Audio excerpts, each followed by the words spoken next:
Hi గారు, welcome to our channel. ప్రస్తుతం మనతో పాటు దామ బాలాజీ గారు సీనియర్ జర్నలిస్ట్ ఉన్నారు. వాడితో ఒకసారి మాట్లాడదాం. నమస్కారం సార్. సార్, ఢిల్లీలో ఎలక్షన్స్ ముంగిట ఎన్డీఏ కూటమి తరపున పవన్ కళ్యాణ్ గారు క్యాంపెయిన్ చేయబోతున్నారు. ఈవెన్ చంద్రబాబు నాయుడు గారు కూడా చేయబోతున్నారు సార్. అయితే పవన్ కళ్యాణ్ గారు క్యాంపెయినింగ్ విషయం పైన ఇప్పుడు ఒక చర్చ జరుగుతుంది. మహారాష్ట్రలో క్యాంపెయినింగ్ చేశారు, అక్కడ ఎన్డీఏ కూటమి విజయం సాధించింది. ఆ తరహాలోనే ఇప్పుడు ఢిల్లీలో కూడా జరగబోతున్నాయంటే ఇప్పటి నుంచే కూడా చాలా మంది మాట్లాడేసుకుంటున్నారు సార్. మరి పవన్ కళ్యాణ్ గారి క్యాంపెయిన్ ఎన్డీఏ కూటమికి ఏ విధంగా హెల్ప్ అవుతుంది సార్ ఢిల్లీలో? ఢిల్లీలో 5వ తేదీ ఎన్నికలు ఉన్నాయి. ఈ రోజు ఒకటి, ఇంకా 4 రోజులు ఉంది. 5వ తేదీ ఎన్నికలు ఉన్నాయి. అయితే ఇప్పుడు ఒక వార్త వైరల్ అవుతుంది. అదేంటంటే పవన్ కళ్యాణ్ని అక్కడ ఢిల్లీలో ఎన్నికల క్యాంపెయిన్కి బీజేపీ వాడుకోవాలనేది ఫస్ట్ది. పవన్ కళ్యాణ్తో పాటు చంద్రబాబును కూడా వాడుకోవాలని. ఎందుకంటే పవన్ కళ్యాణ్ తెలుగు వాళ్ళని ఇంప్రెస్ చేయగలడు. చంద్రబాబు అయితే నార్త్ ఇండియన్స్ కూడా ఇంప్రెస్ చేయగలడు. చంద్రబాబు నోన్ ఫిగరు, పవన్ కళ్యాణ్ కూడా నాన్ ఫిగరే. కానీ ఒక యాక్టర్గా అక్కడ పెద్దగా ఆయన తెలీదు. అయితే ఆయనకు ఒక కరిష్మా అయితే ఉంటుంది పవన్ కళ్యాణ్కి కూడా. ఎందుకంటే ఆల్రెడీ మహారాష్ట్ర ఆయన వెళ్ళాడు. ఆ రకం మహారాష్ట్రలో 5 సభలు పెట్టారు, 2 రోడ్ షోలు పెట్టారు. ఈ పవన్ కళ్యాణ్ తిరిగిన ఏరియాలంతా కూడా ఎమ్మెల్యేలు గెలిచారు. ఎందుకంటే అక్కడ తెలుగు వాళ్ళ పాపులేషన్ కూడా మహారాష్ట్రలో బలంగానే ఉంటుంది. ముఖ్యంగా తెలంగాణ నుంచి అక్కడికి వెళ్ళి సెటిల్ అయిన వాళ్ళు చాలామంది ఉంటారు. అయితే ఢిల్లీలో తెలుగు వాళ్ళు ఎంతమంది ఉన్నారా అనేది ప్రశ్న. ఢిల్లీలో నేను ఇందాక చూస్తే ఒక ఫిగర్ కనబడింది, దాదాపు 30,000 మంది వరకు ఢిల్లీలో ఉన్నారు. అది కూడా 70 నియోజకవర్గాలు ఉన్నాయి ఢిల్లీలో. 70 నియోజకవర్గాల్లో స్ప్రెడ్ అయి ఉంటారు కదా. కాబట్టి ఒక్కొక్క నియోజకవర్గాల్లో ఎంతమంది ఉంటారు అనేది బిగ్ క్వశ్చన్. ఎంతమందిని ఇన్ఫ్లుయెన్స్ చేయగలరు వీళ్ళని. కాకపోతే ఏమంటే బీజేపీకి ఒక సెంటిమెంట్ కూడా ఉంది. పవన్ కళ్యాణ్ని తీసుకెళ్తే అక్కడ 132 సీట్లు మహాయుతికి మహారాష్ట్ర వచ్చాయి కదా. ఇక్కడ 70 నియోజకవర్గాల్లో, ఎందుకంటే బీజేపీకి చాలా టైట్గా ఉంది అక్కడ. ఆపుకే ఎడ్జ్ కనిపిస్తుంది. కాంగ్రెస్ విరమించుకుంది. కాంగ్రెస్ కానీ గట్టిగా ఉంటే బీజేపీ గెలిచే అవకాశం ఉంది. అందుకని కూడా కాంగ్రెస్ విరమించుకుంది. కాంగ్రెస్ ఆపు కలిసి ఉంటే ఈజీగా ఉండేది విన్ను కూడా. కానీ అక్కడ రాహుల్ గాంధీ ఆపుతో కలవలేదు. సో దానివల్ల ఏమైంది, ట్రయాంగిల్ అవుతుంది. మనం కానీ గట్టిగా ఉంటాయని సైలెంట్ అయిపోయింది కాంగ్రెస్. దానివల్ల బీజేపీ విన్నింగ్ అవకాశాలు తగ్గిపోయినాయి. ఆప్ మళ్ళీ గెలిచే అవకాశం ఉంది. అందుకని బీజేపీ శాయశక్తిలో పోరాడుతుంది. మొత్తం దేశంలో ఉండే పెద్ద పెద్ద బీజేపీ నాయకులు, యోగి లాంటి వాళ్ళంతా కూడా అక్కడ దింపుతుంది. సో అక్కడ ఏంటంటే ప్రధానంగా 1 వాటర్ ప్రాబ్లము ఢిల్లీలో, 2 శాంతి భద్రతల ఇష్యూ, 3 పొల్యూషన్ అతిపెద్ద సమస్య. ఇలాగ అనేక ఇష్యూల మీద ఢిల్లీలో పోరాటం జరుగుతుంది. అన్నిటికంటే కూడా బీజేపీ ఆప్ అవినీతి మీద ఫోకస్ చేస్తుంది. నిన్ననే 8 మంది ఆప్ ఎమ్మెల్యేల దగ్గర కూడా బీజేపీ రాజీనామా చేయించింది. 8 మంది చేయడం అనేది కూడా ఆప్ కొంత ఇబ్బందికరమే. ఎందుకంటే వాళ్ళు చేయడం కూడా అవినీతికి వ్యతిరేకంగా మేము రాజీనామా చేస్తున్నాం, నీ నాయకత్వానికి వ్యతిరేకంగా చేస్తున్నాం అని కేజ్రీవాల్ని అటాక్ చేశారు.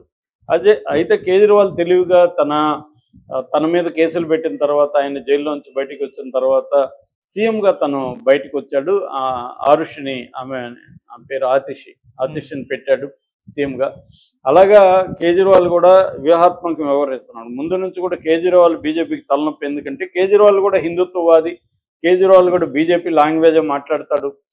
సో వాళ్ళ భాషలోనే వాళ్ళని ఢీకొనే వాళ్ళల్లో కేజ్రీవాల్ ఒకడు. దాని తర్వాత మమతా కూడా అదే మాట్లాడుతుంది. అక్కడ దుర్గా ఇవన్నీ ఆమె కూడా అదే భాషలో మాట్లాడుతుంది. బట్ కేజ్రీవాల్ చాలా తెలివిగా వ్యవహరిస్తాడు. ఢిల్లీ, పంజాబ్ వీటిలో ఆయన గవర్నమెంట్ ఫామ్ చేయగలిగాడు. ఇప్పుడు కూడా ఆయన మీద కొంత సింపతి ఉంది. ఆయన్ని అరెస్ట్ చేశారని. ఎందుకంటే వ్యక్తిగతంగా ఆయన కూడా మిస్టర్ క్లీన్ ఇమేజ్, మోడీ లాగా క్లీన్ ఇమేజ్ ఉంది ఆయనకి. ఈవెన్ ఢిల్లీ లిక్కర్లో కూడా ఆయన సొంతంగా డబ్బులు తీసుకున్నారని ఎక్కడ బీజేపీ కూడా ఆరోపణలు చేయలేదు. పార్టీ ఫండే అని. పార్టీ ఫండ్ అందరూ తీసుకుంటున్నారు, అన్ని పార్టీలు. బీజేపీకే ఎక్కువ ఫండ్ వచ్చిందనే విషయం మనకు తెలుసు. పెద్ద పెద్ద కార్పొరేట్ సంస్థలంతా బీజేపీకి ఇచ్చింది. ఈ నేపథ్యంలో బీజేపీ అక్కడ టఫ్గా ఉంది కాబట్టి ఢిల్లీని కైవసం చేసుకోవాలన్న ఇదైతే కోరిక గట్టిగా ఉంది. ఎందుకంటే ఆల్రెడీ కేజ్రీవాల్ పవర్స్ని కట్ చేస్తూ అక్కడ లెఫ్టినెంట్ గవర్నర్ పెట్టి, లెఫ్టినెంట్ గవర్నర్కి అన్ని పవర్స్ ఇచ్చి రకరకాలుగా ఇబ్బందులు పెడుతుంది అక్కడ కేజ్రీవాల్. అయినా కేజ్రీవాల్ కొరకరానికి పోయేలాగా అయిపోయాడు. ఎందుకంటే నార్త్ ఇండియాలో కూడా చాలా రాష్ట్రాల్లో కేజ్రీవాల్ బీజేపీకి ఇబ్బందిగా తయారయ్యాడు. సో దానివల్ల కేజ్రీవాల్ని దెబ్బ కొట్టాలి. ఎందుకంటే కేజ్రీవాల్ బీజేపీ గోలు ఓన్లీ ఢిల్లీనే కాదు, నెక్స్ట్ జనరల్ ఎలక్షన్లో కావాలంటే కేజ్రీవాల్ని బాగా దెబ్బ కొట్టాలి, ఎందుకంటే నార్త్ ఇండియాలో కొన్ని స్టేట్లో కేజ్రీవాల్ ఇది అవుతున్నాడు అనేది బీజేపీకి ఉన్న టార్గెట్. అందుకని బీజేపీ చాలా గట్టిగా ట్రై చేస్తుంది. ఈ క్రమంలో పవన్ కళ్యాణ్ అక్కడ తీసుకెళ్ళి ప్రచారం చేయిస్తే సెంటిమెంట్గా కొంత హెల్ప్ అవ్వచ్చు.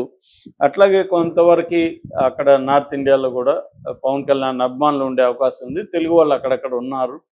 తెలుగు వాళ్ళ కాకుండా సౌత్ ఇండియా నుంచి కూడా అక్కడ పాపులేషన్ లెక్కేసుకుంటే కొంత పెరగచ్చు. సో అలాగే సౌత్ ఇండియాలో పవన్ కళ్యాణ్ తెలియని వాళ్ళు ఎవరు ఉండరు. అలాగే అక్కడ కొన్ని లక్షల మంది అయితే ఓటర్స్ పవన్ కళ్యాణ్ ఇన్ఫ్లుయెన్స్ చేయగలరు లక్షల మంది ఓటర్లను. కాబట్టి ఆ కౌంట్ వేసుకొని బీజేపీ పవన్ కళ్యాణ్ తీసుకెళ్దాం అనేది ఉంది. పవన్ కళ్యాణ్ కూడా తాను నేషనల్ లెవెల్లో ఫోకస్ కావాలని నెక్స్ట్ బీజేపీతో కలిసి ఆంధ్రప్రదేశ్లో తాను సీఎం క్యాండిడేట్గా ప్రొజెక్ట్ అయ్యి వెళ్ళాలి. ఎందుకంటే పవన్ కళ్యాణ్కి కూడా ఏజ్ ఏమి తక్కువ ఏజ్ ఏమి కాదు, ఆయన కూడా 53, 54, 55 వరకు ఉన్నాయి. సో దానివల్ల ఆయనకి ఇంకా నెక్స్ట్ 5 ఏళ్లలో ఆయన సీఎం కావాలని ప్లాన్ చేసుకుంటే కనీసం 10 yearsలోనే అవుతాడు. అది లేకుండా ఆయన ఎప్పటికీ డిప్యూటీ సీఎము, చంద్రబాబు సీఎము లేదా లోకేష్ సీఎం అనుకుంటా ఉంటే ఆయన జరగదు. ఆయన ఇప్పుడు స్ట్రాటజిక్గా చంద్రబాబు సీఎం అని అంటున్నాడు, ఎందుకంటే లోకేష్ సీఎం కాకూడదు అనేది అతని ప్లాన్ కాబట్టి అలా వెళ్తున్నాడు. కానీ చంద్రబాబుని ఇరుకును పెట్టే విధంగా ఆయన ప్లాన్ చేస్తున్నాడు. దీనికి ప్రధాన కారణం ఏంటంటే పవన్ కళ్యాణ్కి బీజేపీ అండగా ఉంది, మోడీ అమిత్ షా అండగా ఉన్నారు. కాబట్టి చంద్రబాబు కూడా ధైర్యంగా పవన్ కళ్యాణ్ ఎదుర్కొనే పరిస్థితి లేదు. లేకపోతే చంద్రబాబు అనేక వ్యూహాలు వేయగలడు, పవన్ కళ్యాణ్ ఎక్కడ కంట్రోల్ చేయగలడు. కానీ కంట్రోల్ చేయలేని పరిస్థితి ఏర్పడింది ఆయనకి. తన సొంత కొడుకుని కూడా డిప్యూటీ సీఎం చేసుకోలేని పరిస్థితుల్లోకి చంద్రబాబు వెళ్ళిపోయాడు. అట్లాగే స్టేట్కి సంబంధించి ఫండ్స్ కూడా తెచ్చుకోలేక తను ఇచ్చిన సూపర్ 6ని కూడా అమలు చేయలేని ఒక వీక్స్ సీఎం లాగా నిలిచిపోయాడు. అది తెలుగుదేశం కేడరు నాయకులే చంద్రబాబుని డైరెక్ట్గా కూడా నిన్న కూడా సోమిరెడ్డి కూడా అంటున్నాడు, వైసీపీ వాళ్ళ అరాచకాల మీద చంద్రబాబు ఏం చేయలేకపోతున్నాడు. అంటే ఇంత వీకెస్ట్ సీఎంని ఎప్పుడు చూడలేదని తెలుగుదేశం వాళ్ళే పెడుతున్నారు. అంటే కారణం ఏంటంటే దీని వెనుక అనేక అంశాలు ఉన్నాయి. చంద్రబాబు అవన్నిటిని అధిగమించి ధైర్యంగా పోయే పరిస్థితి చంద్రబాబుకి లేదు.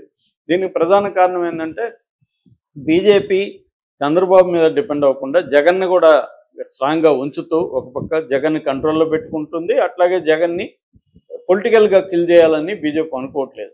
సో ఇలా ఉంచుతూ పవన్ కళ్యాణ్ని మెల్లమెల్లగా పెంచుకుంటూ పవన్ కళ్యాణ్ వెనక కాపు సామాజిక వర్గం ఒక 20-25% ఉంది కాబట్టి, అట్లాగే మిగతా అభిమానుల కూడా సంఖ్య కూడా ఉంటుంది కాబట్టి పవన్ కళ్యాణ్ పెట్టుకొని ఎన్టీఆర్ కమ్మ, చంద్రబాబు కమ్మ కాకుండా ఎన్టీఆర్ని సపోర్ట్ చేసే కమ్మ వర్గం ఒకటి ఉంది.